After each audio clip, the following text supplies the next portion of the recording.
Well, a big tribal welcome to everyone to the Old Convent for another amazing talk. Just before I introduce the speaker, just a couple of things. On Friday, the 11th of November, we have a social in the room across the hall, 7 o'clock, if you'd like to come and just socialise and just chat and hug and stuff. On the 12th, at Frampton Mansell Village Hall in Gloucester, there's a talk on winter wellness by the People's Health Alliance. So there are some leaflets, if that's interested, then make sure you grab a leaflet on that one. At the end of November 26th and 27th, I'm running a 2-day NLP course that focuses on anxiety, depression, phobias, all that kind of stuff that people tend to get worried about sometimes. So that's a very affordable price if anyone's interested in that. Just before I introduce our speaker, I just need to change my hat.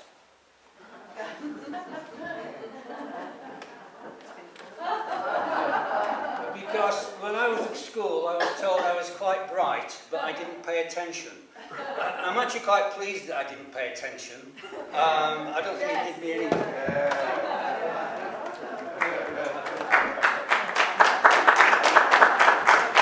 I'm quite pleased I didn't pay attention, didn't seem to do me any harm, but you know, that kind of stuff, that indoctrination kind of gets in, doesn't it, at a subliminal level. So I'm quite happy to play the dunce tonight, and this is one class I will be paying attention to.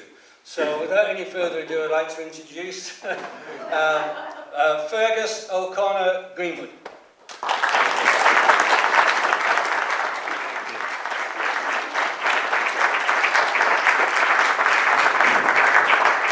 So thanks everyone for turning up tonight to hear the presentation. Hopefully you'll find it more than engaging. So I'm the author of 180 Degrees, Unlearn the Lies You've Been Taught to Believe. The premise of the book basically is we haven't just been lied to about the small things but the big things, and not just about some things but pretty much everything. Is that bright enough for everyone to see, or do you want some lights down? It's okay? Okay, good. So the talk tonight's only going to cover about 5% of what's actually in the book, otherwise we'll be here all week. And then 90% of the slides that you'll see are taken from the book, but what I've done is cherry pick and rejig everything into a different format so that and do a presentation that's more focused on what's been happening in the last 3 years. So the talk in a nutshell is what's been done to us, why it's been done to us, what you can do about it, how we win, with a special section on how to communicate the truth to others without alienating them. Great. Yeah, something we'll probably benefit from. So, we'll be doing the presentation using a lot of quotes. Here's one of the first ones from the book. I can't teach anybody anything, I can only make them think. I cannot change your belief systems or change your minds. Only you can do that. What I can do is present the insights, perspectives and evidence so you can make your minds up for yourself. So let's dig into the main bit of the presentation with some problem recognition, courtesy of Max Egan. World War III has already started. People don't realise what it is, because it isn't a war between nations. All nations are working together. It's being carried out by the governments of the world against the people of the world. Now, if we understand that we're at war, then we need to consult probably the best military strategy book ever written, and that was by Sun Tzu in 600 BC. He said the following: if you know your enemy and you know yourself, you need not fear the result of 100 battles. If you know yourself but not the enemy, for every victory gained, you will also suffer a defeat. If you know neither the enemy nor yourself, you will succumb in every battle.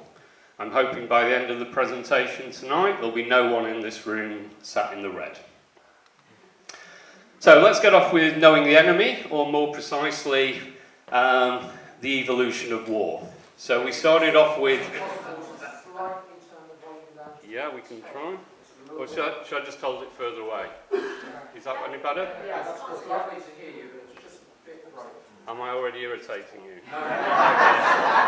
bullshit, then I haven't done my job properly. Don't worry, we'll get there. No, thank you for pointing it out, because obviously we don't want anyone uncomfortable, because the content is uncomfortable enough. So we start off with the evolution of war. We started off with rocks, followed by spears and then arrows, followed by bullets, missiles, and now we have syringes. The difference being the first 5 didn't need your permission to be launched at you, whereas the last one, that required your consent. Now, how do you get people to consent to something that, under most circumstances, they wouldn't even consider? You do that through psychological warfare. Back to Sun Tzu. To fight and conquer in all our battles is not supreme excellence. Supreme excellence consists in breaking the enemy's resistance without fighting. So how do you do that? Well, we've got 6 techniques. There were many more that have been applied to us over the last few years. Tactic 1, induce fear. Why is this important? Because if you're in a state of fear, it tends to switch off your critical thinking abilities. It turns you into a childlike state, as I say, stops you thinking. Basically, fear makes you stupid. So this is a quote sometimes attributed to Joseph Stalin. The easiest way to gain control of a population is to carry out acts of terror. The public will clamour for such laws if their personal security is threatened. Let's update that statement for what's just happened. The easiest way to gain control of a population is to use the fear of death by a virus. The public will clamour for a vaccine if their personal security is threatened. Tactic 2, divide and conquer. Don't need to spend much time on this. I think we're all quite familiar with it. It's to get people arguing amongst themselves while the main event's happening behind the curtain. Michael Rosen. One of the greatest achievements of the modern media is to get people angry about the small fiddles and not know about the giant ones. One of the giant ones we can nip across the pond for. This is the US national debt. You just have to focus on the top left-hand figure there, which is 30 trillion. That took the country 246 years to accumulate. You may or may not be surprised to hear, via the work of Dr. Mark Skidmore at Michigan State University and Catherine Austin Fitz, that 21 trillion has been stolen. Has anyone heard that figure being talked about in any of the newspapers or any of the media? No, because that's one of the giant fiddles. Tactic 3, inconsistency. So we were told, wear a mask, don't wear a mask. Go outside, don't go outside. Most people's natural conclusion from that is they're dealing with a bunch of idiots. But under psychological warfare tactics, inconsistency is a way of destabilising and confusing the opposition. I would say that's much more why it was done, but it's a perfect cover. Incompetence is a perfect cover. James Forrestal, 1946. Consistency never has been a mark of stupidity. If the diplomats who have mishandled our relations were merely stupid, they would occasionally make a mistake in our favour. So we're not dealing with incompetence, we're dealing with minions working to a script. Tactic 4, weaponise morality. Sociopaths always gain control of people with morality because the sociopaths have none, and the people who do don't understand that until it's too late. So what we're looking at is a predator-prey model. It's a bit like a mouse trying to impart its value system to a cat. It's a triumph of hope over experience. John Doyle, the actor, said, "They don't have allegiance to principles, which is why it's stupid to call them out for hypocrisy." You cannot deal in good faith with people acting in bad faith. Guilt tripping and word shaming. If you don't get back, you're going to kill granny. You're anti this, you're anti that, you're an XYZ denier. All that is just more psychological warfare and attempt at mind control. Once you know the tactics, it doesn't work anymore. Tactic 5, obedience. I'd say this is probably one of the biggest problems we face, because we know from the Stanley Milgram experiments, for example, in the late 60s, early 70s, that around 70% of us tend to be obedient to authority. So for those not familiar with the experiment, two people called in, say candidate A and candidate B. Candidate A was put in a room and had to answer some questions candidate B was shooting at them. Now, if they got the question wrong, candidate B was told to put a small electrical charge through that person. And every time they got a subsequent question wrong, they would turn the voltage up. The voltage went up to 450 volts, which is enough to kill anyone. 70% of people were willing to put a 450 volt charge through that other person in belief just because they're answering the questions incorrectly, based on the fact there was someone in a white coat sat next to them saying the experiment requires you to continue. That's all. So, as Howard Zinn said, civil disobedience is not our problem. Our problem is civil obedience. Our problem is that numbers of people all over the world have obeyed the diktats of their leaders of their government, and millions have been killed because of this obedience. So, quick couple of definitions, just for clarification. Obedience, doing what you are told regardless of what is right. Morality, doing what is right regardless of what you were told. Tactic 6, the big lie. If someone tells you a small lie, quite often you can spot it, maybe through a body language tic or tone of voice. If someone tells an absolute whopper, it's harder to see through. Why? Because it's more credible by being incredible. I.e., there's a failure of imagination for most people to understand that someone would be prepared to lie on that scale, and therefore that is the protection. Herbert Marshall McLuhan said, "Only the small secrets need to be protected. The big ones are kept secret by public incredulity." Same for J. Edgar Hoover. "The individual is handicapped by coming face to face with a conspiracy so monstrous he cannot believe it exists." Okay, for anyone who thinks they didn't know what they were doing with the vaccines before they rolled them out, here's a quote from Lee Merritt MD, who is a former president of the Association of American Physicians and Surgeons. "We never force people to have a medical treatment, and having a vaccine of any kind is a medical treatment. That's why we hung the doctors after World War II in Germany, for violating that principle. We're not getting informed consent here. These are experimental biologics. I don't even like to call them vaccines. I'll tell you what happened in the animal studies. All the animals died. It wasn't subtle. They didn't die of the vaccine. They died of antibody-dependent enhancement, the stylized immunal response that they had built in, subsequently allowed the virus to act as a Trojan horse. This mRNA technology is a perfect binary weapon. I give you part 1, and you subsequently get in contact with part 2, and you die." Vladimir Zelenko. "There is a term for this. It's first-degree premeditated mass murder."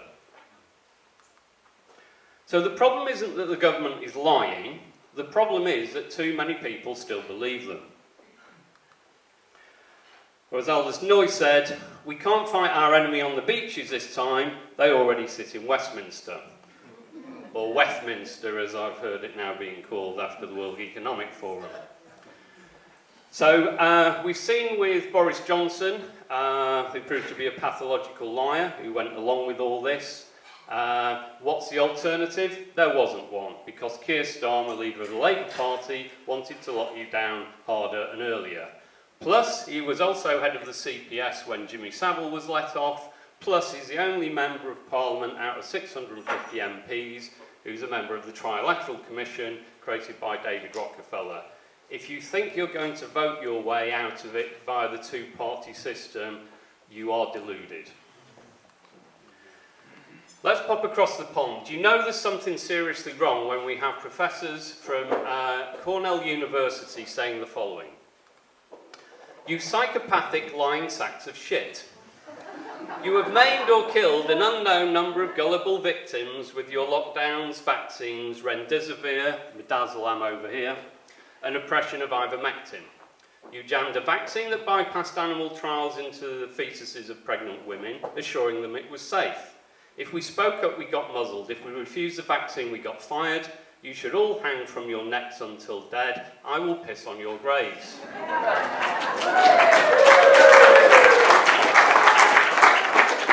And that's the problem with Dave. He tends to sit on the fence.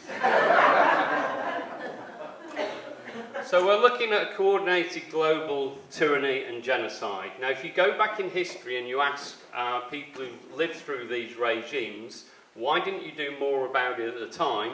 You normally get two responses. These are disbelief. We thought the threats were just rhetoric. We didn't believe it would actually come to pass. And two, failure to act. We thought someone else would take responsibility. Let me repeat that. We thought someone else would take responsibility. So many political figures are owned and controlled, working against the best interests of their citizens. The question is, why? And that leads us to the topic of human compromise. I'm afraid now I have to take you into a dark space for a few moments, but I'm not going to apologise for it because, as Nanya Hoffman said, bringing the light does not only mean being positive, it means shining the light on what must be seen. Their whole purpose throughout history has been to teach a small group of people how to become adept at controlling everyone else. So we've got a nice simple graphic for you here, which I call the node of control. So you don't have to control everyone in an organisation, you just have to control the top dog or the board. So that can apply to a political organisation or a business. Once you've compromised and controlled the top person, pretty much everyone becomes complicit below it because they tend to follow orders of what the boss says. So remember, particularly with politicians, but it goes across all walks of life, these people are placed into power because they take orders. These people are placed into power because they're compromised. And these people are placed into power because they're willing to be compromised to get that power. And how are they doing it? Via sex trafficking and blackmail operations such as Jeffrey Epstein. Now, I believe only about 5% of what Epstein was actually up to has come out so far. But it does give us the opportunity to have a reality check of how this actually works on the ground. So, steel yourself for the next couple of paragraphs. The first is from Dave Jander, who was a medical professional in the Reagan administration in the 80s. Here's what he said. A very well-known political figure, I will not tell you who, said, I'm going to give you some advice, and it might sound a bit off the wall, but I want you to listen to it. When you're in Washington, never go to a private party. In Washington, D.C., and that includes the Vice President's house. At the time, the Vice President was George H.W. Bush.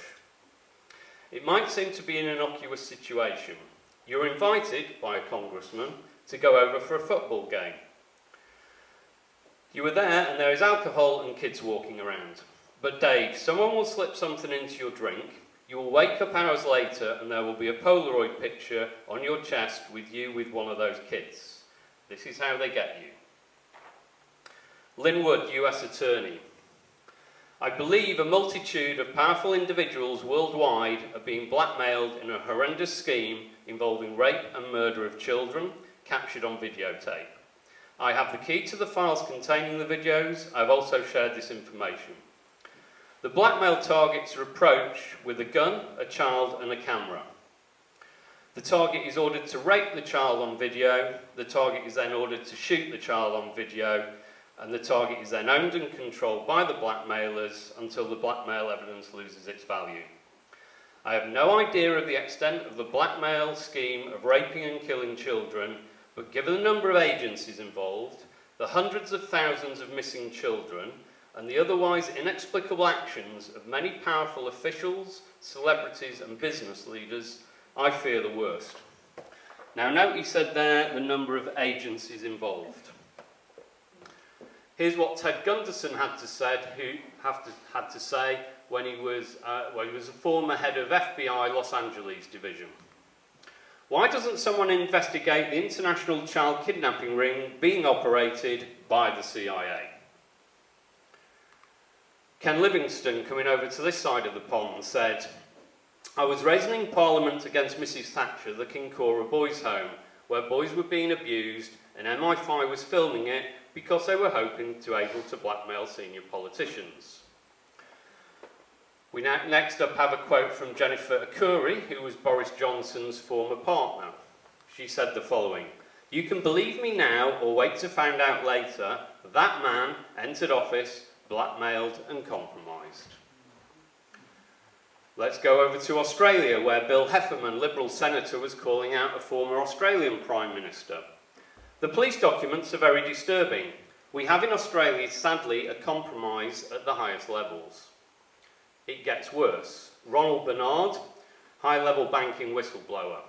I was invited to participate in sacrifices abroad. That was a breaking point. Children. For anyone who thinks this is all just fantasy, I'd like to direct you back to a speech by D.C. Hammond. This was made in 1992. It's often known as the Greenbound speech.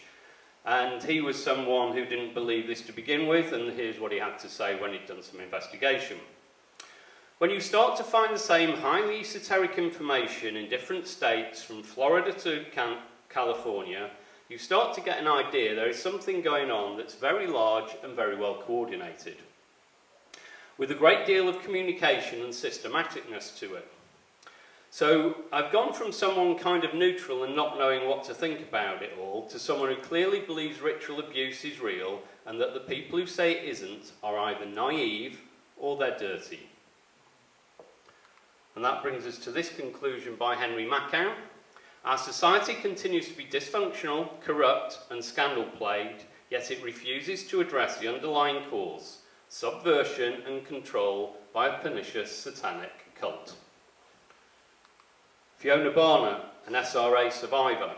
There is only one rule, don't expose the cult. And remember the following, if the innocence is stolen from the children, there is nothing left to save. Okay, that's the end of the dark bit. We'll come back to it at the very end just to tie up a couple of loose bits. But let's get on next with how we win, starting with tactics and communication. So, number one is to invert the inversions. It's why the book was called 180 Degrees. They like to invert, so to get back to the truth, you need to invert those inversions. 180 degrees is not just an angle, it's an answer. What do I mean by that? It means if you flip their narrative, quite often, you can see the truth becomes more plain to see.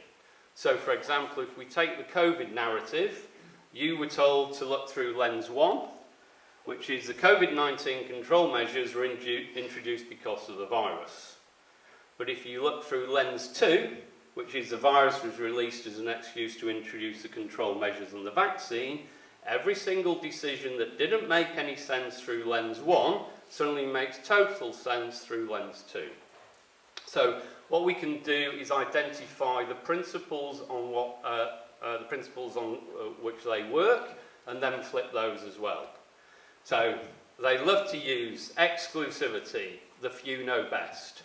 Opacity, keep it all hidden from the masses. Reductionism, we'll take a very complex system and reduce it down to one point. For example, we can tax, for example, CO2. We want to centralise all systems because centralisation is easier to control. They want to censor anyone coming out with an alternative narrative, which is obviously widespread at the moment.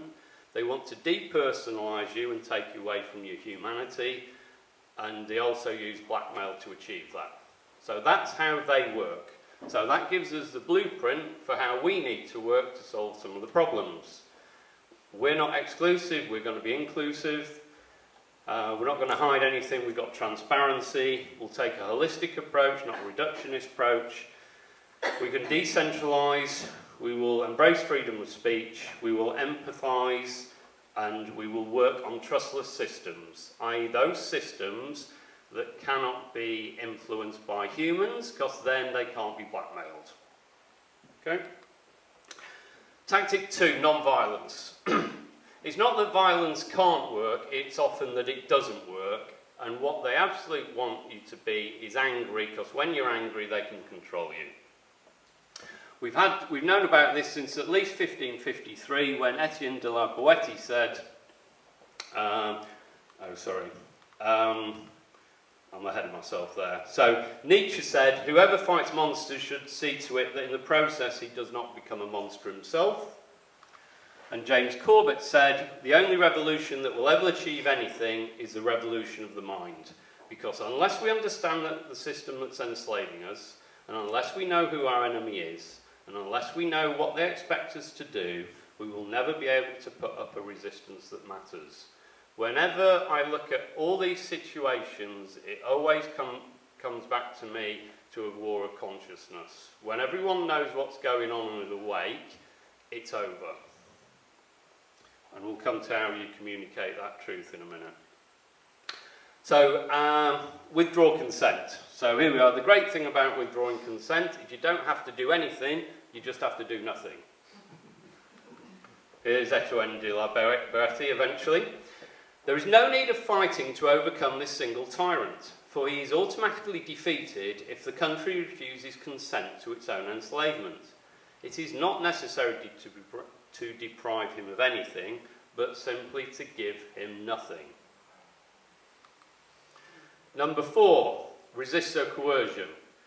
So if someone comes up to me and says, okay, we're not going to allow you to participate in society unless you get vaccinated, or do what we say, I'll go, I'd like to introduce you to my friend, the I don't give a fuckosaurus. Number 5, expose the lies. So here's a very simplified diagram of what's going on at the moment. So at the top we have the power-hungry sociopaths. They operate in a hierarchical structure, and at the bottom you have the collective population. The power lines at the right-hand side are we give them power by listening to and voting for them, and they kindly feed back a bunch of lies back down to us to control us. So how do we break that? Very simply, you withdraw consent on the right and expose the lies on the left. If anyone in the room is having a problem with withdrawing their consent, you might want to take some advice off an 8-year-old girl. She was suspended 38 times in Florida and still never gave in. Here's the lovely Fiona Lascelles, refused to wear a mask. In the end, the state rescinded their mandate. Remember a face, remember a name, and remember the following. You cannot comply your way out of tyranny. Number 6, decentralise. Milton Friedman said, our minds tell us, and history confirms, that the greatest threat to freedom is the concentration of power. So, if we go back to our diagram, we've got a couple of problems, because it's quite hard to change the behaviour of power-hungry sociopaths, and it's not that easy to change the behaviour of a collective population. So probably in the medium term, the best place to focus is on the structures themselves, and instead of hierarchical structures, what we need is decentralised networks. Much harder to control.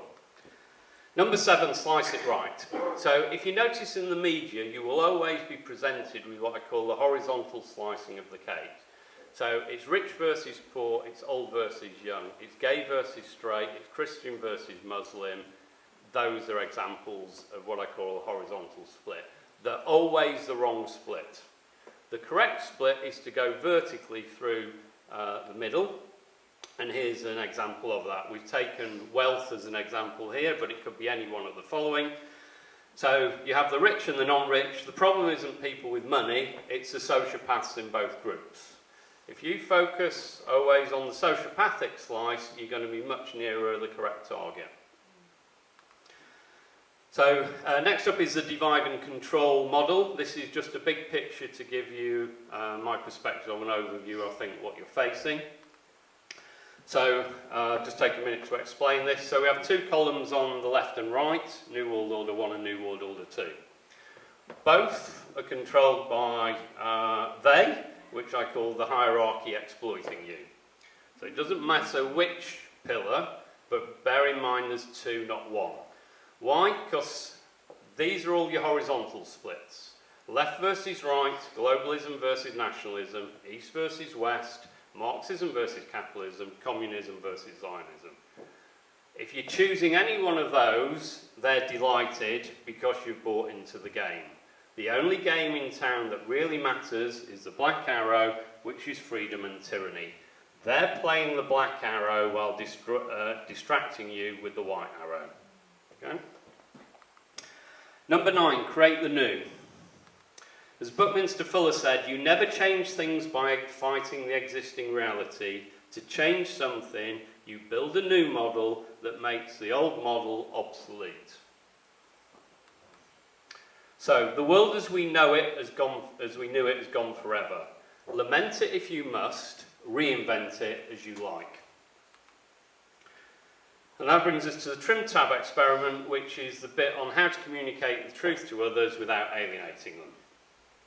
So, what I want to do is take you through 5 hurdles, and then the communication trap, and then 10 solutions.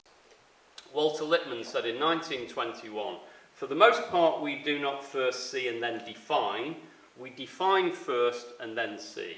What does he mean? We tend to decide on a story and then go and find the evidence to confirm that story, not the other way round. Second, it's easier to fool people than to convince them they've been fooled. It's easier to move someone into a position than it is to get them out of that position once that position's established. It's why the media have a lot of power, because they get the story in first. Bear in mind, 10 to 20% of people will be unreachable. Is this a problem? No, just ignore them and concentrate on the other 80%. Yuri Bezmenov, an ex-KGB guy who defected, said this in 1984, so it's when the Soviet Union was still in existence. A person who is demoralised is unable to access true information. The facts tell him nothing. Even if I shower him with information, with authentic proof, with documents, with pictures, even if I take him by force to the Soviet Union and show him a concentration camp, he will refuse to believe it. And here demoralisation isn't only talking about demotivation, it's talking about demoralisation, i.e. if you remove the morals from society, that society is far easier to control. Next up we have the backfire effect. So for example, if I'm chatting with the gentleman here, I might reasonably expect that if I tell him some new information, he might weigh that information up and change his position. Wrong, that isn't how it works when you're dealing with people with strongly held belief systems. When they're presented with new information, they solidify their existing position even more when challenged. That's a problem. Here's one that's a bit counterintuitive. People will forgive you for being wrong, but often won't forgive you for being right. What's going on there? Well, as Jordan Peterson said, we all have like an internal counter in our brains that show where we are in the hierarchy in society. If you're shown privately or public to be in the wrong, basically you're falling down in that hierarchy, which means you're going to have a harder life. So your subconscious is going to work very, very hard to make sure that doesn't happen. Always remember that to argue and to win is to break down the reality of the person you are arguing against. It is painful to lose your reality. So, the truth movement doesn't have an evidence problem, it has a communication problem. And here is the classic communication trap. I'll do a vote and see who's fallen into it, but let's tell you what it is first. Learn the truth. Get angry at being lied to, which also inflames the truth teller's need to be right. Communicate that truth while still pissed off after being duped in an unconsidered way, triggering the backfire effect, rejection of the message. Become more frustrated at people not seeing the truth, try again with even more evidence and conviction, and fail harder. Anyone in the room had that problem? Yeah, okay. So I'm now going to show you how to break that cycle and do it successfully. And I know they work because I've given them to people and they said they do. So what works? First up, be kind first, be right later. Okay? Be kind first, be right later. Imagine the person you were talking to. Imagine they're a traumatised puppy you're picking up from Battersea Dogs Home. The first thing you're not going to do is try and convince them of your new idea. The first thing you're going to do is try and win their trust, and you're going to do that with kindness, love and compassion. You might even want to feed it. The same works with the human variety. Number 2, you win by not winning. If your aim is to convince the person in front of you of your position, you have already lost before you've opened your mouth. Let me repeat that. If your aim is to convince the other person of your position and beliefs, you have already lost before you open your mouth. Why? Because you've got completely the wrong objective. A good objective might be, for example, to get them to just ask you a question. Okay? It's a quote from David Charalambous. He's got one, he said, don't step into the ring. So he gave an example. I think he had a lady who's a psychotherapist called Rachel, and she was in the park with some colleagues during the height of COVID.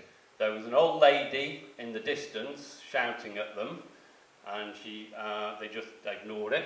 And she came up, even more angry, shouted at them, and she just said, my name's Rachel, I'm here with psychotherapists, we're allowed to be here, how can I help you?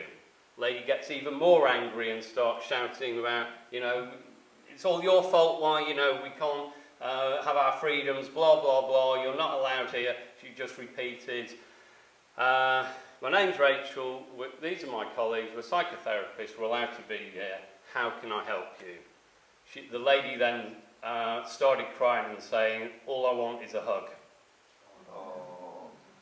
So you've got a classic example there of someone attacking you, but attacking out of fear and need. And because she didn't react, she broke the whole situation. This is why kindness works in the face of anger.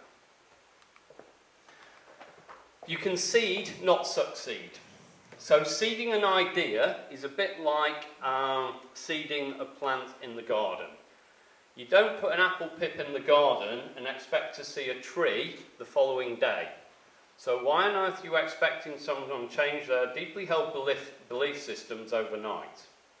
What you're missing is you need to give them absorption and processing time of that new information. Next up, sponge up the vitriol spew. So if you're dealing with people who are heavily propagandised and with strongly held beliefs, it's very likely that when you start speaking to them, they're going to regurgitate everything and all the emotions they have all over you. Don't behave like a tennis racket and bat it back. Behave like a sponge.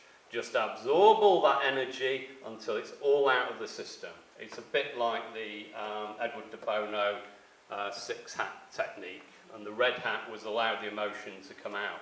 Once all the emotion's out, then they might be in listening mode. If someone is speaking to you and what they're saying is a complete load of claptrap, please don't tell them this, it's not going to be helpful. What you can do is use statements like, is that so? Very zen. You're not agreeing or disagreeing, but it carries the conversation forward. You want to keep them in listening mode, not in combat mode. Any frowns, any crossing of arms, anything like that, that's them entering or have entered combat mode. You've got two options. Either you just shut up and fight another day, or you can sometimes say, look, I'm not trying to convince you of anything, I'm just trying to show you a possibility. It's up to you whether you step through that door.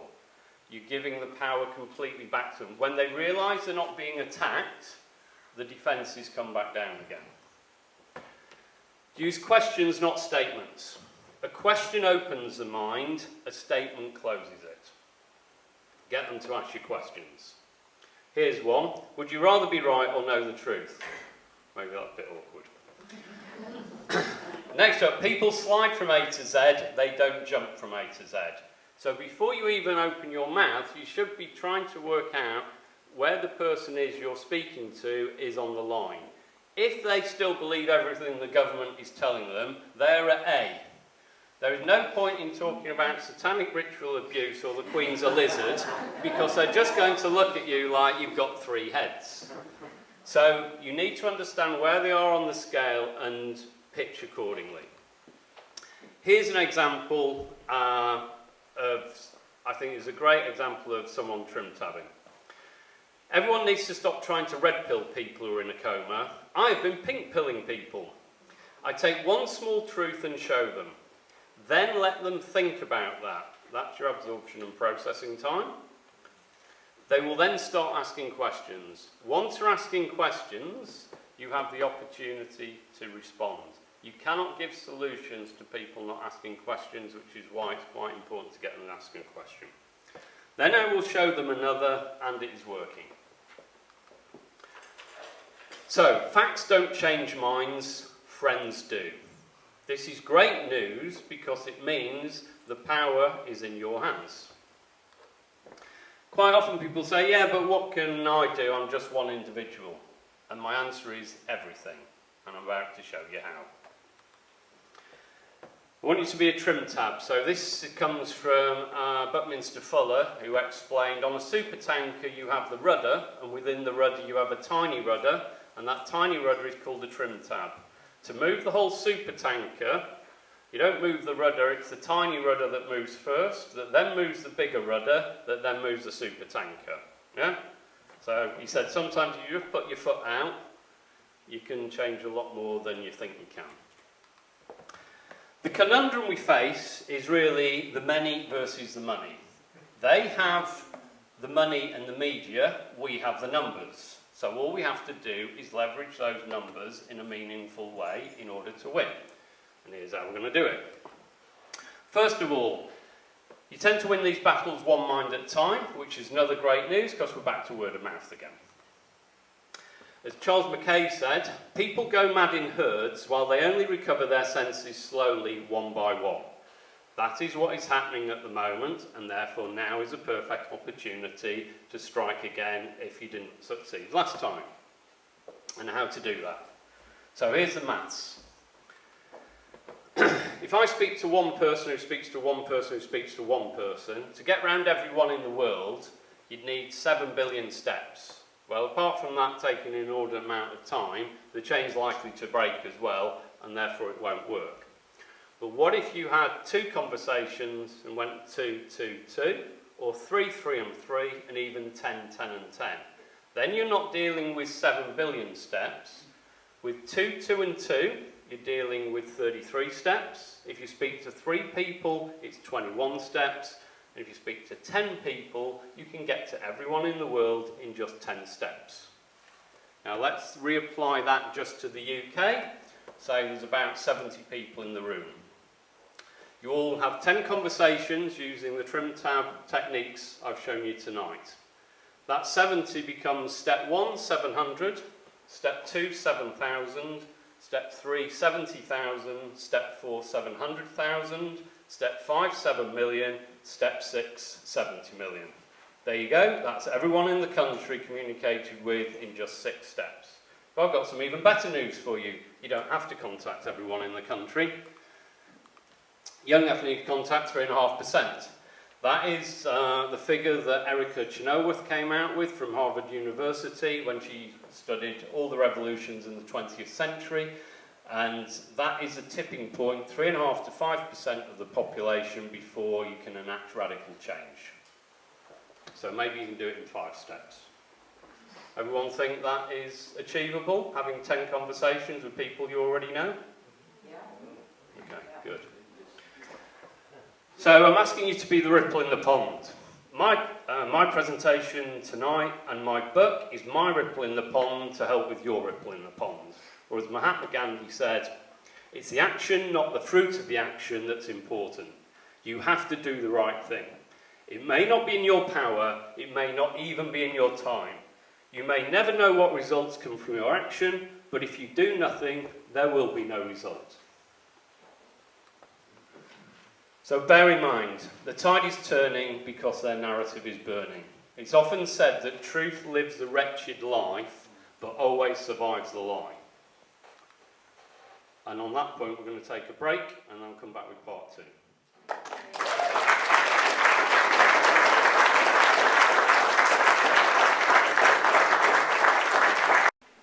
Thank you. Okay, so part 2 should be slightly shorter than part 1, but we're going to take you down the spiritual rabbit hole.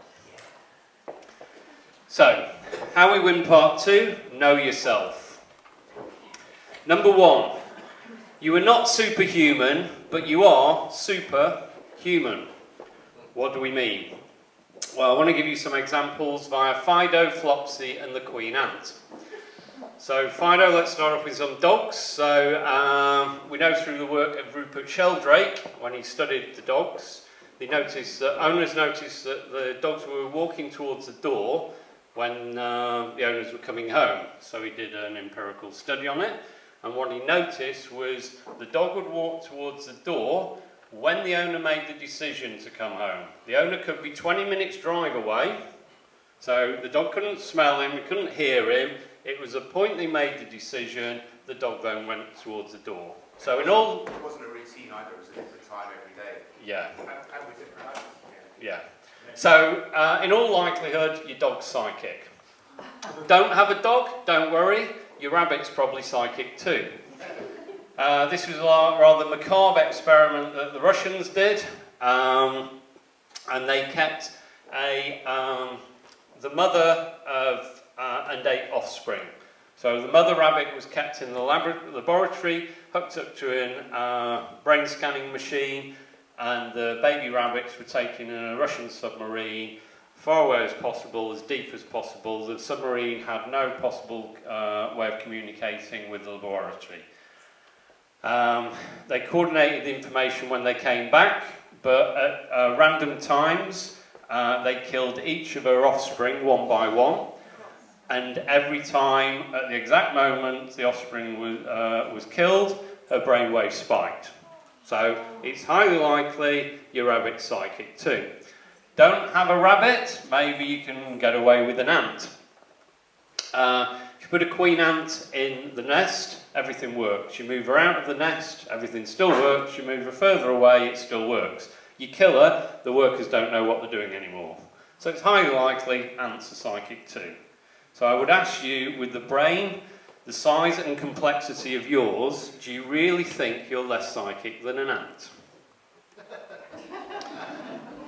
If anecdotal stories aren't enough, well, here's the empirical data. So this was of 1,700, I think, peer-reviewed studies, the metadata, which showed the probability of telepathy happening just by chance was 10 to the minus 16, and precognition 10 to the minus 25, i.e. the chances of this happening by pure chance are basically 0. These are innate human capabilities that we all have, but most of us have forgotten how to use. Dean Radin, Chief Scientist at the Institute of Noetic Sciences. We don't need to do this anymore, we need to find out how it works. I would argue, well, yeah, it'd be nice to find out how it works, but what we really need to do is start deploying it in an effective way. Point 2, your consciousness can travel to any point in time and space. How do we know? Because we've had remote viewers doing exactly that. A couple of examples for you here. So the remote viewing program was set up at the Stanford Research Institute in California. 2 of the people involved in that were Ingo Swann and Pat Price. So NASA were about to send the Voyager spacecraft into outer space, and they wanted to know if they might encounter any problems along the way. So we went to Ingo Swann and said, can you do your thing and see if you can remote view any problems? So we did, came back and said, yeah, you're going to encounter some ice rings around Jupiter. And the guy from NASA said, don't you mean Saturn? He said, you have to understand I know the difference between Saturn and Jupiter. No, Jupiter. When the Voyager spacecraft got there, they found exactly what Ingo Swann had said they would. That is, the distance varies, but we're talking about 500 million miles away. Pat Price was called in when, in 1974, after the kidnap of Hearst, the daughter of Sir Randolph Hearst. Patty Hearst, thank you. They didn't have anything to go on. They'd heard about the Stanford Research Institute and said, would you come in and help us? So Pat Price and Russell Targ went down to the station in Oakland. Fortunately, Pat Price was a former police officer, and so knew his way around a police station. So he said, okay, give us your mugshot, Buck. Flicked through, he went, bang, that's your ringleader. He pointed at Donald DeFries. It was only 2 weeks later the police were able to confirm that the ringleader was indeed the person he'd pointed out, and it was Donald DeFries. One of the officers said, well, great, but is there anything you can tell us now that would help us with our investigation? He said, would you like to know where the getaway car is? And the policeman said, you have to be kidding me. He said, no, if you go up the 101, there's an overpass, some white, either gas or water towers on the other side, you'll find a white station wagon, and that's the getaway car. One of the police officers said, I know exactly where that is because I pass it on the way to work every morning. 20 minutes later, they get to the location, and there's exactly what he said would be there with some entry cartridges in the footwell. So, these are just 2 examples of hundreds of thousands of people being able to move their consciousness to any point in time and space. And this is why remote viewing is so powerful, because you don't need anyone else's permission to see the truth. Imagine if we all embrace this psychic ability, then we all know we're being lied to. Major Ed Dames says he was a remote viewer trainer in the US Army. I taught this to soldiers that were as dumb as rocks. So if you think you are smarter than a rock, you will be able to do remote viewing. Daz Smith, everyone has this power. Don't believe what anyone else tells you. You have the power to do anything you want in this universe. It may take years of practice, but you can send your consciousness and yourself anywhere in time and space to get information. Everyone should try it because it will free you. There's some even better news. Physical death is not the end. How do we know this is probably true? Well, we can look at the work of Peter Fenwick, who wrote a book called The Art of Dying.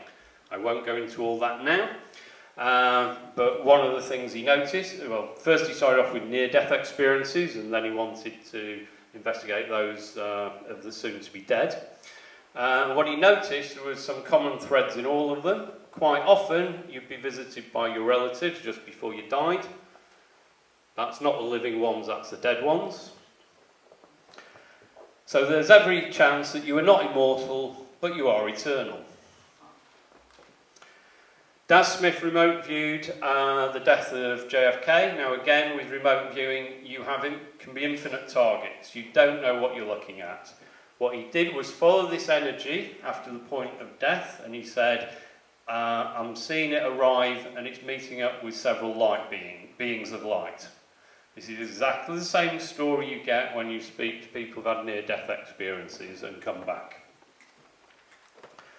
C.S. Lewis, you don't have a soul, you are a soul, you have a body. How do we know this is probably true as well? Because the communists have spent a lot of time trying to persuade you that you're not one. Out of the communist literature, it said, the first target is man himself. He must be degraded from a spiritual being. Through psychopolitical indoctrination, we must push the idea that the soul is non-existent. I would say that's what you've been subject to all your life. Dark journalists, they don't want you experimenting with your own consciousness. Why? Because you're going to realise you're way more powerful than you possibly imagine. So, which model are we dealing with? There's several, but generally these 2 are the ones that get compared. So something called the science pyramid. On the left we have materialism, or sometimes called the physicalism model. On the right we have idealism, or the panpsychist model. So, under the materialist model, we start off with maths on the base, because that's a building block. You then have physics, because for physics you need maths. Then chemistry, because for chemistry you need maths and physics, and so on. And you get to biology, and then go, but where does consciousness come in? We're not sure, throw it on the top. The panpsychist model basically says that consciousness is a fundamental, everything sits on top of that, and still all the same rules apply. You don't have to throw the baby out with the bathwater. As David Luke said at the University of Greenwich, it's easy to explain everything in terms of materialism as long as you reject all the evidence that contradicts it. So I'm going to do a Dave column, and I'm going to sit on the fence and not tell you my thoughts on the matter any further. Okay, my bad. Hermetic principle number 1, the universe is mental, i.e. the universe is conscious. And that brings us to the topic of all topics. Jenny Constantine said, there is a parasitical form of consciousness that has been here for millennia, wreaking havoc on humanity. Oh dear. Which also brings us to the slang term of louche. It can be positive, but it's usually termed as negative, emotional, psychic energy. And that's where I want to take you now. Now, there's several books and people you can look at for this. There's Emanuel Swedenborg from the 1750s. Carl Wickland wrote 30 Years Amongst the Dead. John Lamb Lash, Not in His Image. But I want to direct you tonight towards Jerry Mazinski, who is a US psychotherapist, who I think got the most convincing and most recent stories to try and demonstrate what's actually happening. So, Jerry Mazinski was working with, he's retired now recently, but he was working with schizophrenics in mental institutions and prisons all around the US, some of the biggest ones, and he travelled around over his career. And fortunately for us, Jerry was a curious guy and wanted to know where the voices were coming from. And all his colleagues said, well, what do you mean? They're coming out of the person's head, give them a pill and let them get on with it. He said, I'm not happy with that, I want to do some more digging. So what he first noticed is that with all his patients, the voices would always be negative. It was never, oh, shall we pop down the flower shop and buy that nice bouquet of flowers? It was also always something that would get the individual riled up. What he then noticed as well was prescribing psychiatrists were 5 times more likely to be attacked than any other professional that the inmates were dealing with. And he went, well, this is strange, what's behind that? He also noticed that after the attack, a lot of these people would come off the meds. So he said, well, why you come off the meds? And no one would tell him. So I went, okay, I'm going to do a survey. I'm going to say, how do you feel, how are the voices when you're on the meds, and how are the voices when you're off the meds? So he gave that out to lots of different people, and everyone came back and basically agreed that the voices were 1,000 times worse when they're off the meds. He went, okay, so why are you coming off the meds if the voices are much worse when you're off the meds? Not a single person would answer his question, and this went on for years. And then eventually, one young female patient he had said the following. She said, if I told you, you wouldn't believe me. He said, well, you know, I've been around the block a few times, you know, I'm open-minded, give me a go. She said, the voice told me that the prescribing psychiatrist was trying to poison me. He went, okay. So he then went back to all the people who'd refused to tell him why they'd come off the meds. And he said, all individually sat them down and said, when you came off the meds that time, it wouldn't be possible because the voice told you that the prescribing psychiatrist was trying to poison you, would it? And every single one of them basically said, how the fuck did you know that? When you've got that consistency of pattern across that many people, he understood there's something completely different going on, and that was that these voices were not emanating from within the person, but without in many cases. And this was confirmed when he had one person come in, and the gentleman said, the voice wants to speak to you direct. He said, what do you mean? Because everyone always did it as a third party. The voice says this, the voice says that. No, the voice wants to speak to you directly. Well, okay, take a seat. He said, this guy took a seat, his head slumped to one side, a completely different voice came out of this person and said, "What right do you have to interfere in our lives?" Plural. Okay? He said there was then this crackling energy that came up, hit the roof, came along the ceiling and landed in the waste paper basket next to him. He looked in and there was nothing there. This guy then got up and said, "I have to leave now." So when he interviewed him a couple of months later, he said, "Do you want to tell me what you think went on during that meeting?" He said, "Well, I can't really remember." He said, "But you know, you said you had to get up and leave." He said, "Yeah, I remember that." He said, "Why did you say that?" He said, "Because the voice told me I had to shank you," which is basically knife him. He went, "Okay, why didn't you?" He said, "I didn't have one on me." So these are the conclusions Mazinski's come to. We're dealing with non-human entities that can enter the body usually after a psychological traumatic event, are able to access memories and influence one's thought stream, leech off any generated negative emotional energy, i.e. loosh, so it's energy harvesting, and can at times provide their host with supernatural levels of strength. He said he witnessed 5 nothing guys who weren't that strong swatting 6.5 beefcakes around the cell like they were flies. To bring this back to the earlier stuff and link it back to both the satanic ritual abuse and the vaccine by 3 quotes. Jennifer, who was an SRA survivor. "I was a sex sacrifice. My father became empowered and rich by his abuse of me, and he gifted me to the order to empower other Luciferians among them.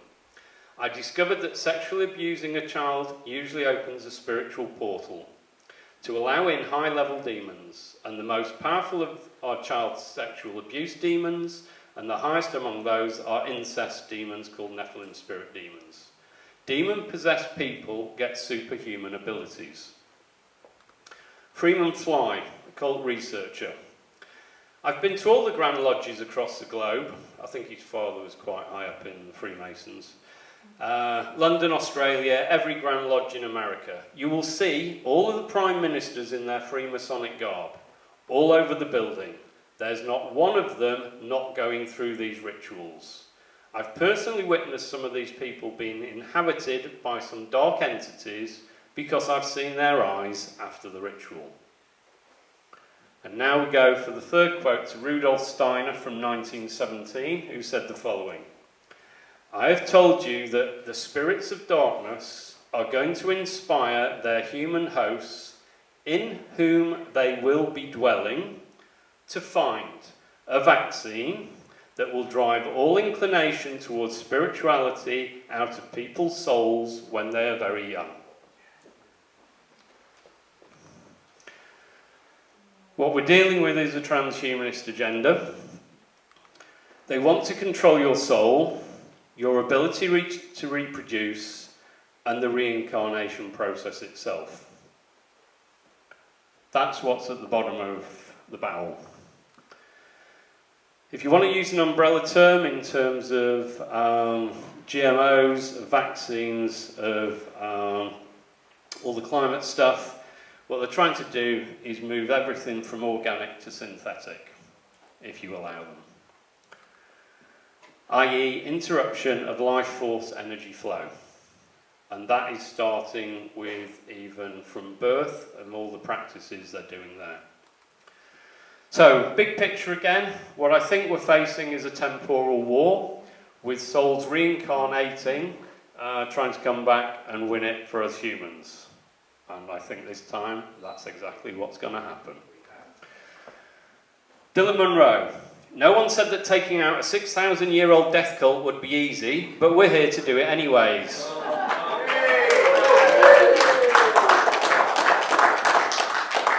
Mark Devlin. "They picked the wrong generation to fuck with." I would suggest that they fucked with us several times before, which is why we're back now to finish the job. Please understand, you are at war. It is psychological, it is biological, and it is spiritual.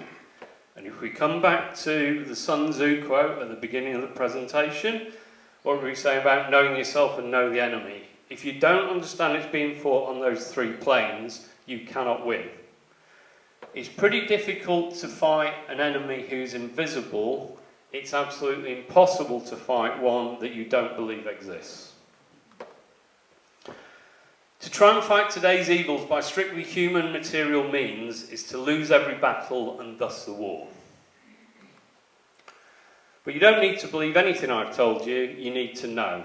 You need to hemisync your brain, make that connection for yourself and see it for yourself. I will put in a warning here because I keep getting told off for not doing so. If you are connecting to the other side, you're going to get, there's good and bad, so you need to be careful with what you're doing. As my friend said, the unknown is not to be feared, but to be understood. And here was a message I got. My ex-girlfriend is a trance medium. She's in daily contact with a dead father. He said the following: "We have been waiting a very, very, very long time on this side for this to happen. We're now going to see it." Okay? So imagine how good your cosmic CV is going to look if you've helped move a planet from sociopathy to peace. You chose to incarnate at this time. It's time to own that decision. Imagine getting to the other side, living through one of the greatest epochs ever, and when you're asked, what did you do? When you had the chance to do everything, and you say, I did nothing. I don't want to be that person. I'm pretty sure you don't want to be either. So what's the solution? I'm calling it the Vortex, one mind at a time, which is a decentralised global network of psychics. Again, if we all tap into this, it means you can never be lied to because they know, you know that they're lying. Okay? So here's my target: 1 billion remote viewers trained up. Once we've done that, we're not going to stop there. I want to release 1 trillion trapped souls attached to the Earth plane. When we've done that, we're not going to stop there. We're then going to rediscover our real history, going back to Atlantis and the fact we've been a super civilization and can be one again, and then build that new civilization from scratch. And we're not going to stop there, because once we've done that, we're going to leverage that united human consciousness throughout the universe. So, you thought I'd come to speak to you about a book. Wrong. I've come here to recruit a psychic army. So, if anyone would like to leave their email address at the end, I'll add you to the list. There'll be a Q&A session at the end. Just leaves me to say, I'll leave my email address on there. So the book itself was 15 chapters, took 15,000 hours to write and compile, 15 grand in cost. It's yours for 20 quid, which is a £10 saving on the recommended retail price. And there are some very kind words that have been taken off Amazon and what people think about it. Thank you very much for your time.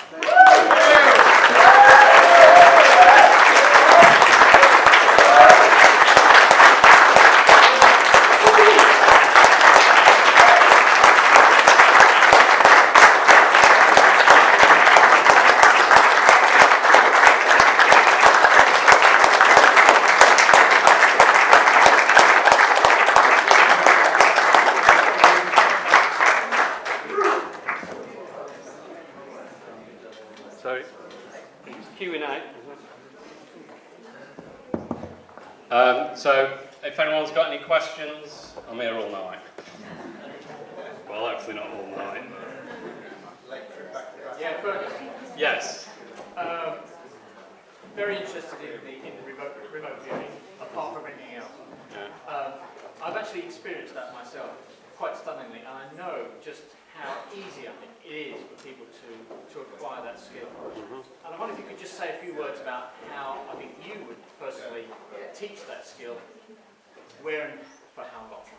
Okay, great. You're almost like a plant now, because we're going to be doing the first remote viewing training in Glastonbury on the 27th of this month.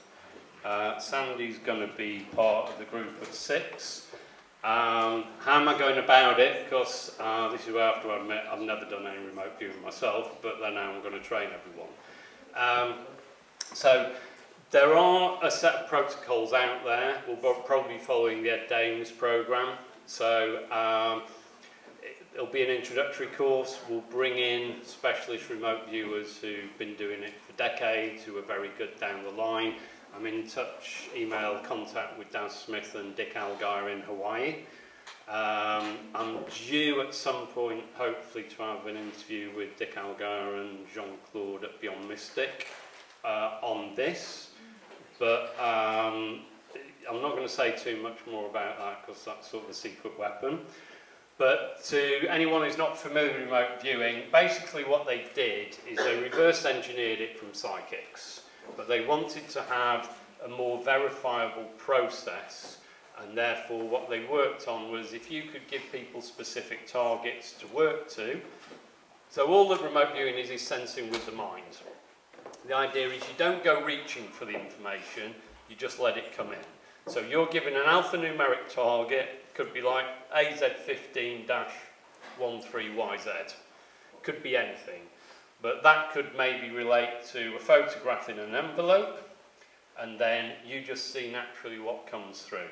Now, when Russell Targ invited journalists, and I think there was over 100 in the end came through to him, he realised very quickly that he wasn't going to get anywhere talking about it, so he said, sit down and have a go. He said they could all do it.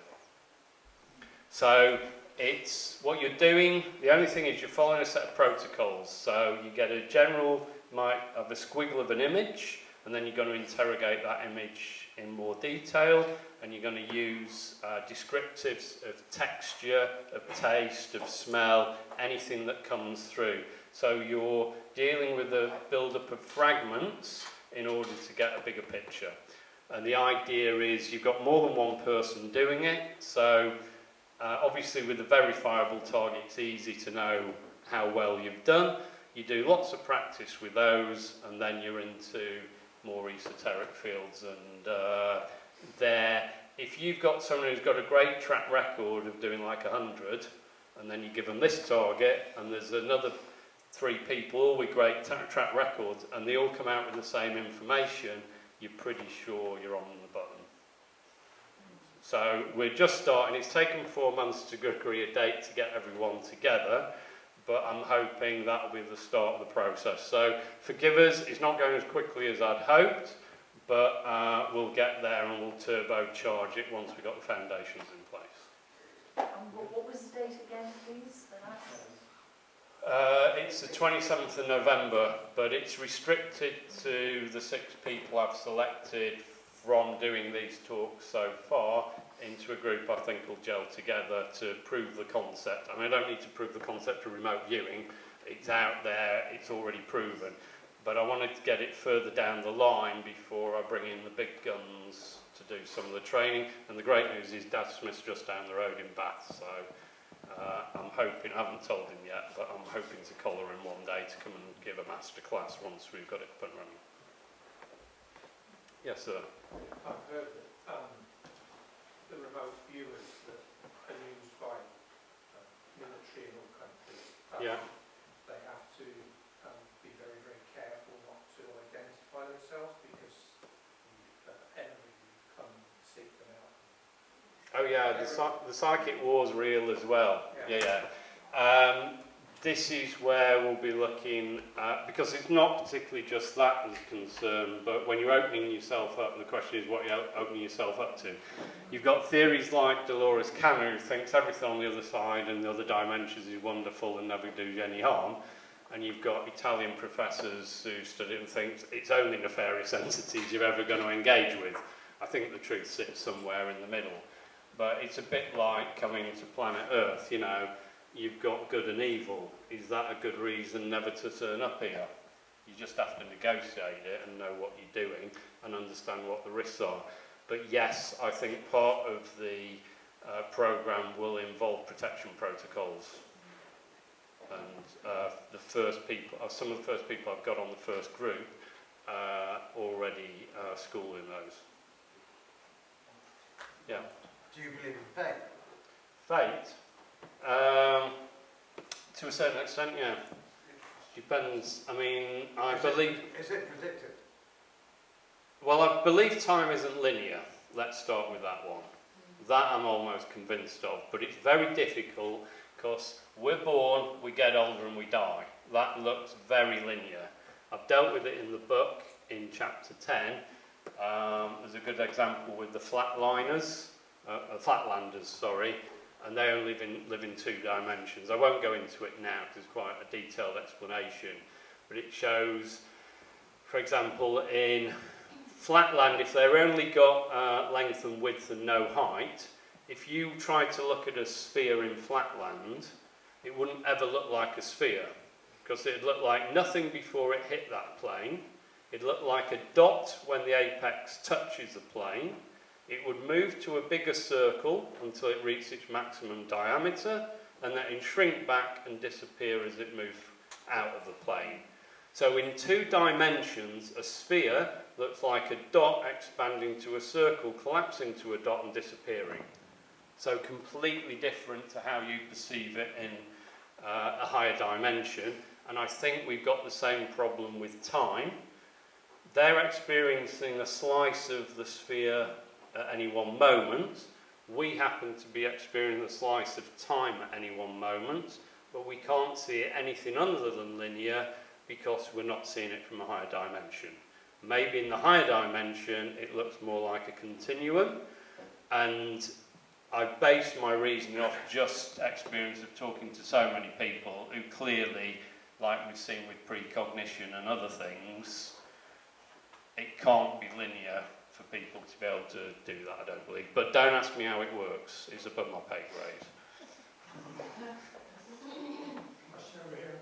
Yes. Yeah, just come back to your remote viewing. Yes. And your precognition. My own experience in this matter is a little bit, this is definitely an esoteric and an occult, on an occult level. And I'm quite sure, under my own experience, that these things are coming towards us now. So can I interrupt 1 second just to explain to the audience? So occult just means hidden, it doesn't mean evil. Yeah, but it often gets interpreted that way. Sorry, go on. Thank you for that. Yeah. I've studied Steiner quite a lot on this, and I would just point out one thing. I'm not sure, I hope this is not out of order, but... Oh, please do. We like out of order. In developing these faculties, which I think is essential, he points out that for every step you take in an occult development, you need to take 3 in your moral development. Good point. My view is we live in an ethics-based universe, and if you want to progress, you're going to need to demonstrate those. I mean, there's a nice... It's a bit of a fucked up system, if you excuse my French, because apparently we come here and we've forgotten everything that happened before. It's like, I said, this is invented either by a retard or a genius. And I'm not quite sure which one, but there's John Van Auken's got a nice little statement. He says, "Oh, so you think you're that way, do you? We've got a place where you can prove it." I.e., come here and go, there you go, there's every temptation under the sun, here's this, that and the other, let's see how you behave under those circumstances. You can demonstrate who you are, not just what you think you are. So, yeah, I suppose if you want to come here and just break all the rules, you can, but there's a theory that if you keep doing that, your soul fragments, and then you've got to recollect it together again.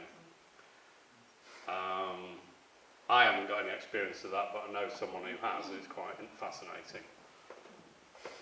Yeah. Yeah, I mean, thinking on from that, Steiner is, this is a place where there's lots of people who are into Steiner.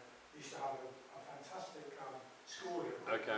School. Yeah. Don't stop me on that, it got closed down by bloody Ofsted. I wonder why. Yeah, the who is.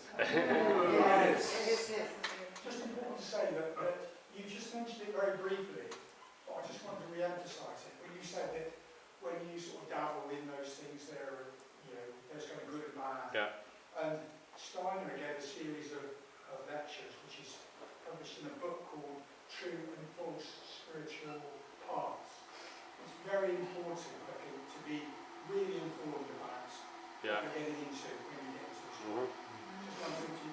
No, thank you. And the other thing about Steiner that's worth mentioning, he said there'd be two opportunities, one in the 1920s and again in the 2020s, for anthropothecy to come back to the fore, which is his version of theosophy, but he didn't like the path it got taken down after Blavatsky disappeared.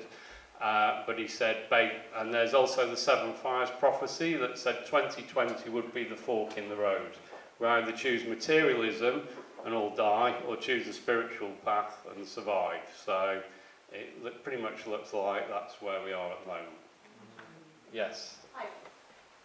Can I just ask, Go on. the transhumanist agenda, is the world being fed with drugs, something to do with that? Is the world... Being fed with drugs, anything to do with that?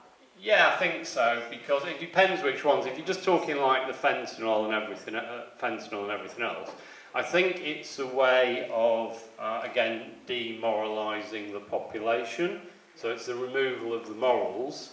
Well, if you're drugged up on that type of stuff, your mind's on other things, not necessarily on the spiritual side.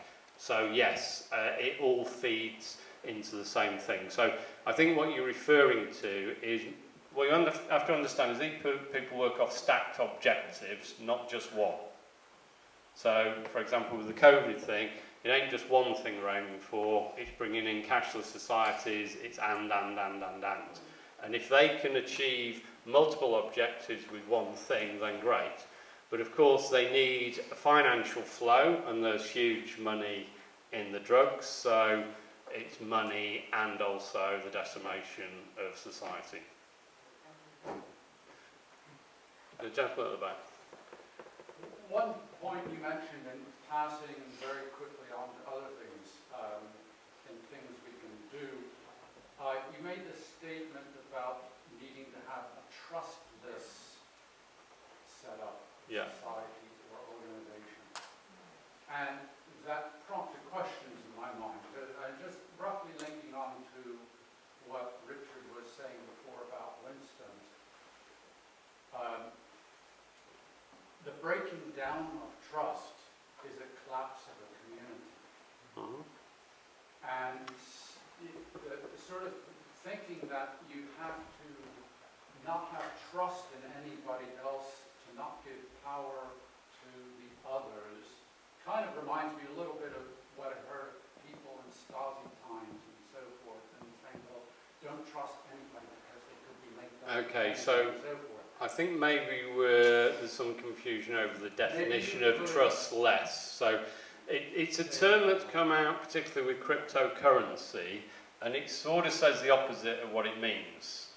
What it's trying to say is that, not that as a society we shouldn't be trusting, but if you've got a setup where you don't have to rely on that person behaving ethically, you just know the system's working because it's verifiable, that is a safer system that can't be corrupted than one where you're relying on human ethics. And this is, so it's taking out that node of control so that no one, you can't bribe and corrupt the system because there's no one to bribe and corrupt. That's cryptocurrency. Yeah. But I don't think you can directly apply that to human currency. No, but I'm saying that's where the terms mainly come from in the last few years, and it's to explain that nuance. It's not to say we shouldn't be trusting as a society or between people, of course we should be. Is the difference clear, or have I not explained it well enough? The difference is how you're noting about it being based on cryptocurrency thinking clarifies to me why you said that, but in the context earlier it wasn't clear. Yeah, okay. I do think trustless as a word is quite confusing, because I always think it means something else than the context it's shown there. So, yeah, you're right to raise the point. I was just going to reinforce what you were saying by referring to the gentleman to Gavin Wood, the co-founder of Ethereum. He's an Englishman, and he speaks very eloquently about how smart contracts can be used to evolve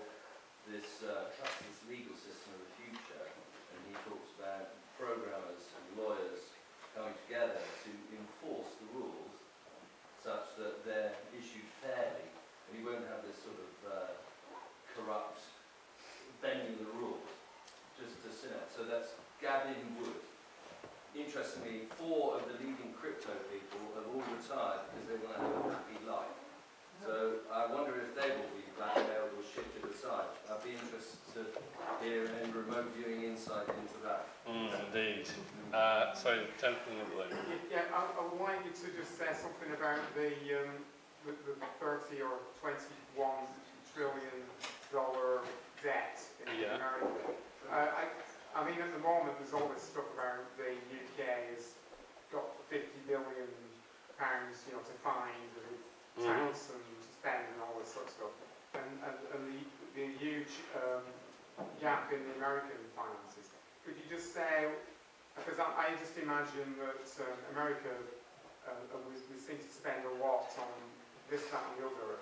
Can you just say a bit about that? So can I just clarify a question? Are you asking me where the 21 trillion has gone, No, or more the underlying system?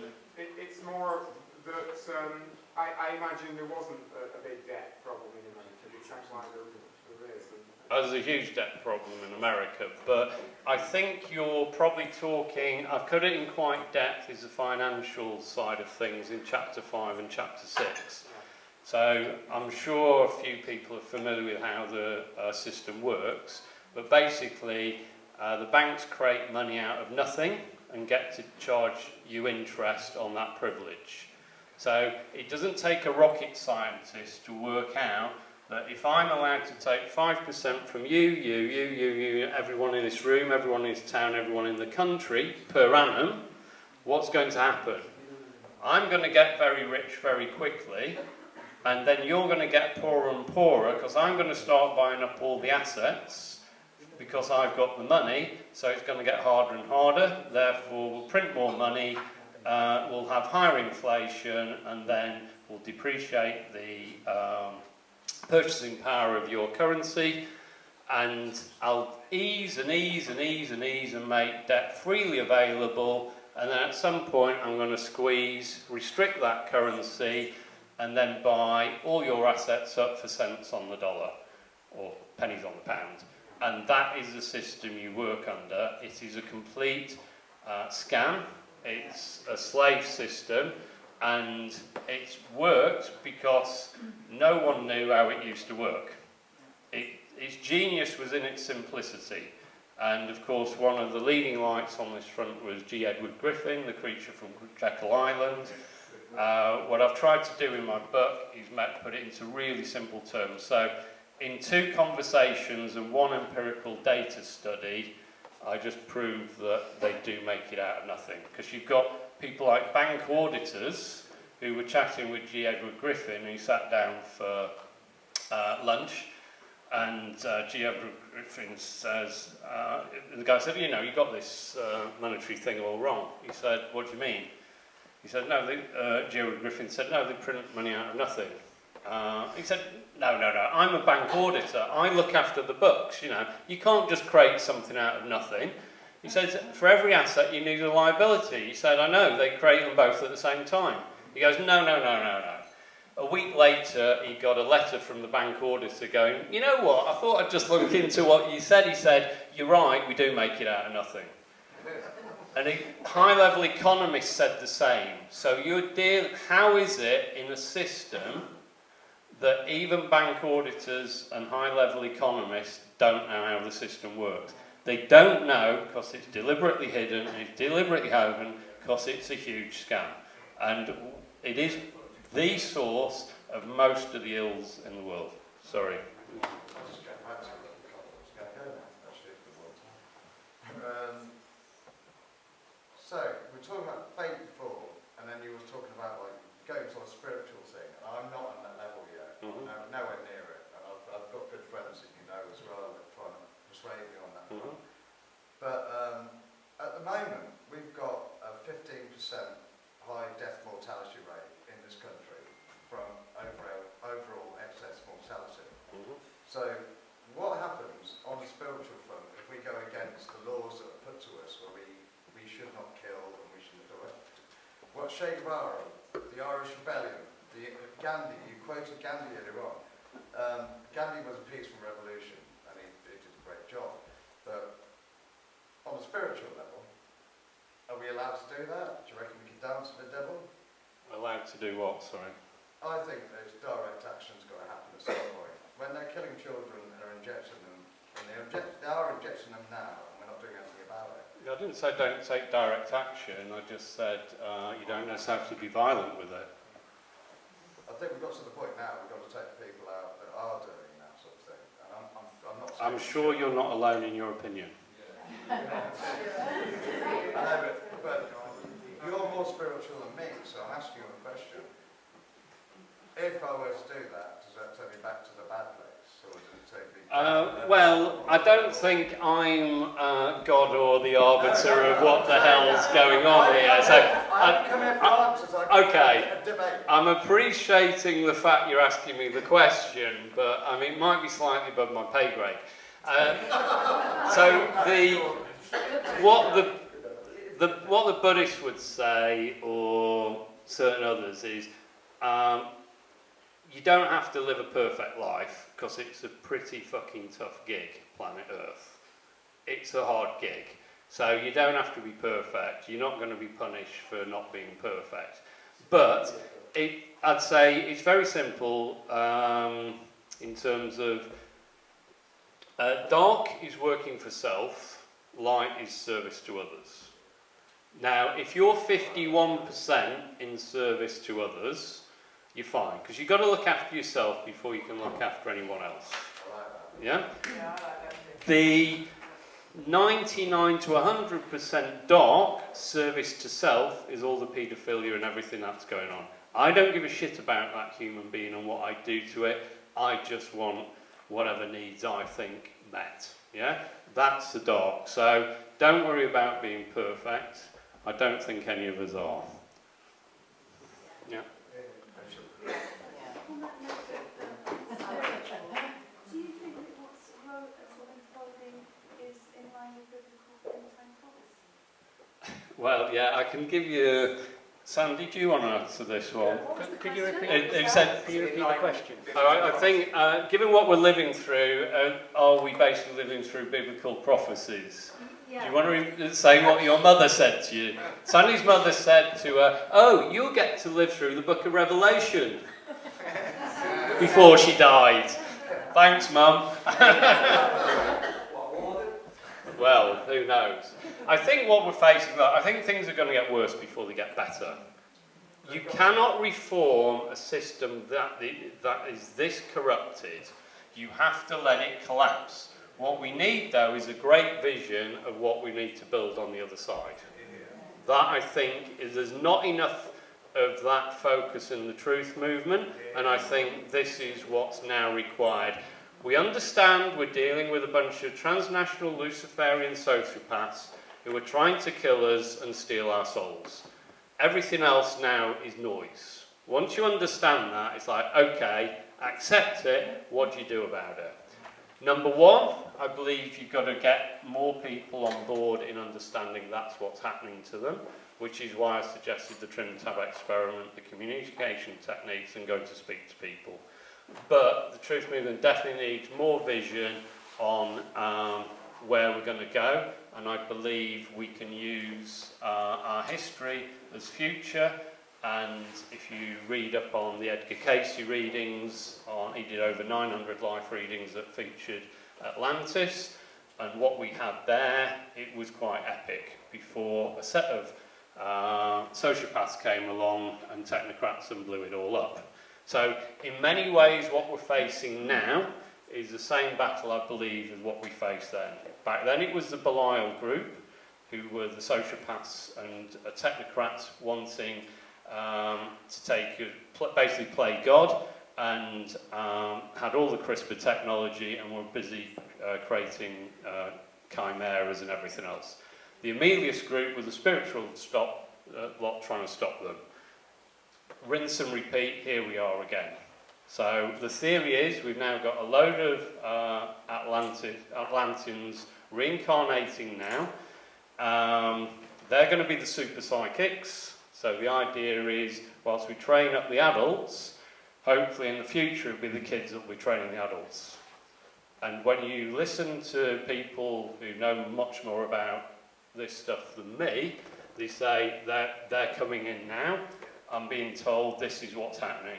And people like Sherry Divband in the States, I was chatting with the gentleman earlier about her, she was communicating with her own daughter when she was still in the womb, and her daughter said, you need to open up a spiritual school in every city, in every country in the world in the next 5 years.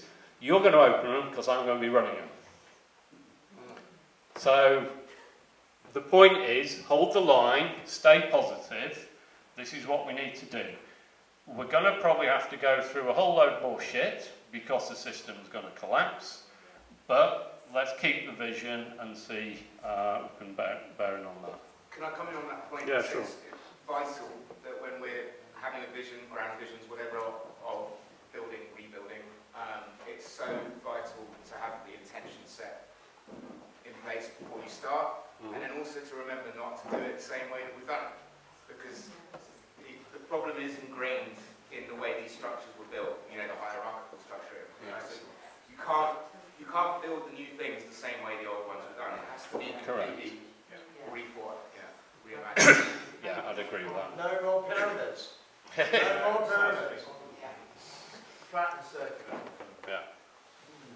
What's your opinion, or what your thoughts about the ideas of Johnny was talking about, is confronting and taking out bad guys? I do believe that we have very good people in the military already doing that, and we need to leave that part of it to them. And we need to concentrate on our spiritual awareness of ourselves and to confront or negotiate with people on our level and where we are. So we need to leave that to the other. Okay, so, I mean, if we tell you what's happened in the last 3 years, if everyone knew what was going on, how many people would agree to get vaccinated? Very, very few. You win this by people being aware and going, I'm not playing your game. And that's all it needs is go, we're not playing your game. We've had historical examples in the past where as soon as everyone in the population, or a huge majority, withdraw the consent, the government collapses within weeks. Bang, it's gone. So whilst I understand that there may be need for action, I think action is being taken in certain places. There's certain psychics saying that a lot of the underground tunnels have been dealt with. Sorry. Can I just finish with this gentleman first, please? I think some of the, from what I hear and what psychics have remote viewed, they're saying a lot of the stuff in the tunnels is being dealt with. Now, I don't know, because I don't have any proof of that, but I do think it's too quiet for nothing to be happening. So I do think there's something going on. What it is difficult. I'm a skeptic because if we go to something like the Q movement in the States, if you understand what happened during the Bolshevik Revolution, they had something called Operation Trust, which was to convince the population there's some good guys in the background that were going to sort it all out. Yeah? Sound anything like Trust the Plan? Yeah. So it doesn't mean to say nothing's happening. I think something is. But you have to be aware, these people are working 6 or 7 layers deep. And if you're only dealing with the top layer of the onion, you're not going to get to the bottom of what's going on.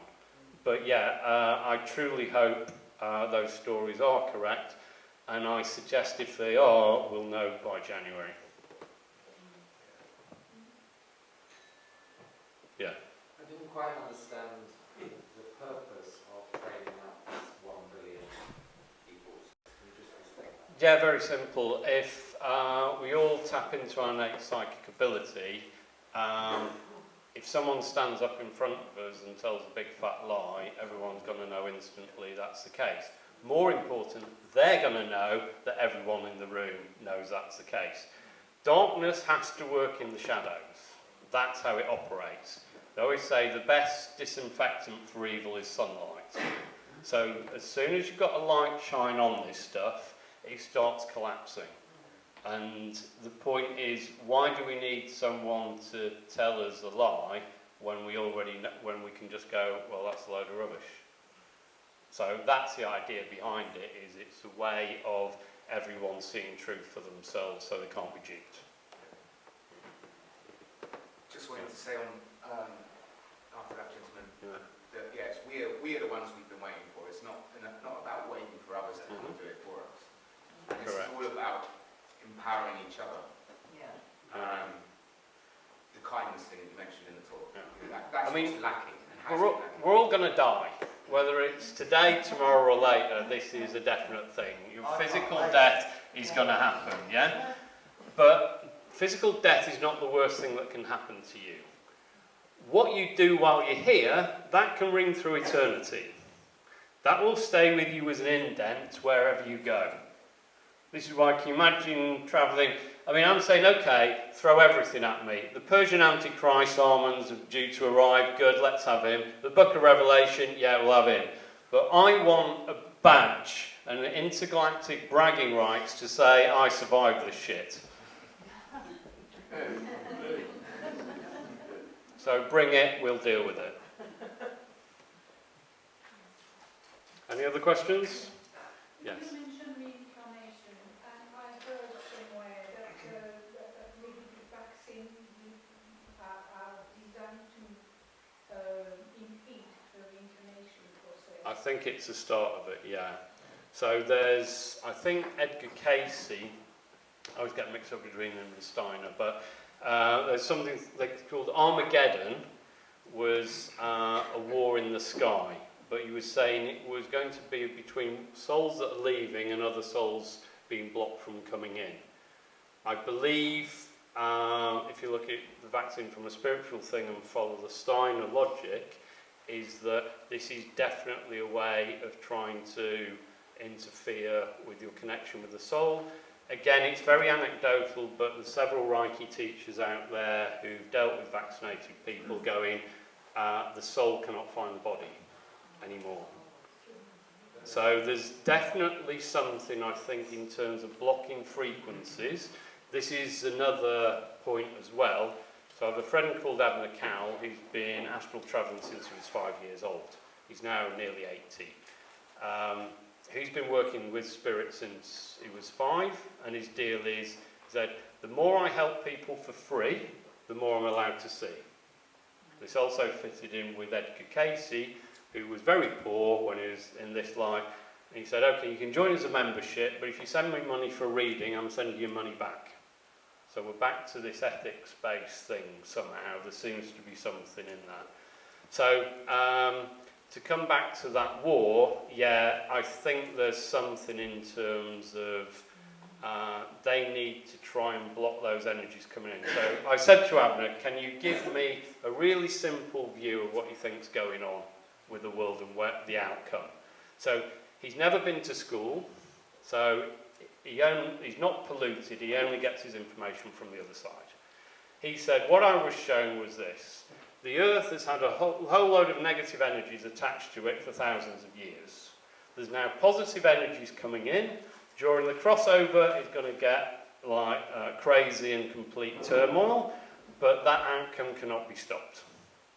So I think what's happening is they want to try and destroy that connection with those energies and your soul and yourself to stop that army arising, as it were.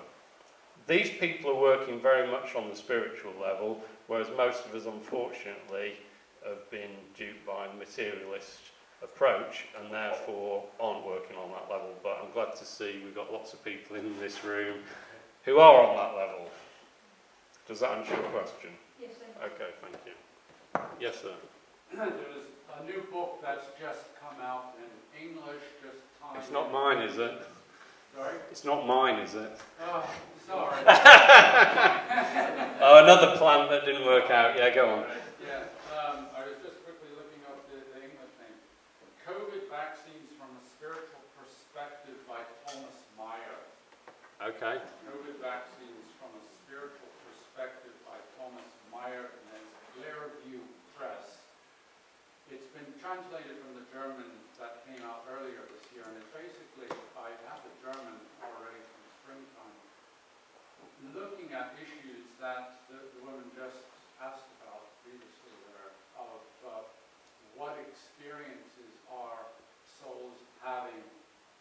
spiritual level after having had the vaccines? And how can one strengthen oneself on that soul spiritual level to cope and work with that? So there's some people saying that you can do something. It's not a fait accompli. Don't know if it was, there's something online called sharetheprophecy.com. That's worth listening to in terms of the spiritual side of the vaccine and what she predicts going forward. But thank you for the recommendation. I'll look into that one. We done? Yep, we're done. Thank you. Okay, thank you.